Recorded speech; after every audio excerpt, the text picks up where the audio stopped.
GV பிரகாஷ்குமாரோட இசையில் என்னோட favourite ஆடுகளம் படத்துல வர ஐயோ சாங் தான். உங்களுக்கு எது ஃபேவரட் சாங் அப்படின்னு சொல்லிட்டு கமெண்ட் பண்ணுங்க. இப்போ நம்ம பார்க்க போறது பார்த்தீங்கன்னா அவரோட டாப் 5 தெரியான பிஜிஎம்ஸ் தான் பார்க்க போறோம்.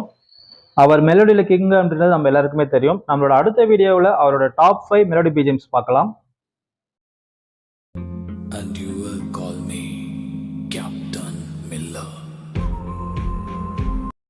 5th பிளேஸ்ல நம்ம கேப்டன் மில்லர்.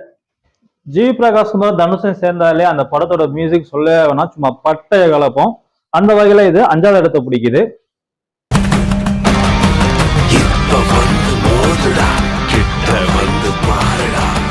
4வது இடத்துல சூரியரை போற்று. சூர்யாவோட நடிப்புல சுதாகர் டைரக்ஷன் ரிலீஸ் ஆன படம்.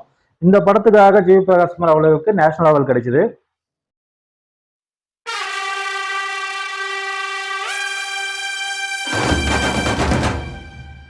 3வது இடத்துல தெரி.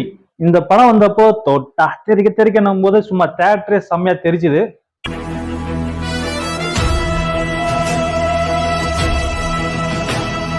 2வது இடத்துல அசுரன். சூரியரை போட்டுக்கு முன்னாடி இந்த படத்துக்கு தான் கண்டிப்பா நேஷனல் அவார்டு கிடைக்கும் சொல்லி எதிர்பார்த்த மிகப்பெரிய படம்.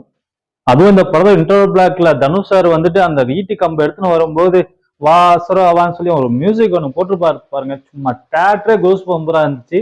எல்லாருமே வந்துட்டு நம்மளே போய் எழுந்திரிச்சு போய் சண்டை போட்ட மாதிரி ஒரு ஃபீலை கொடுத்தாரு.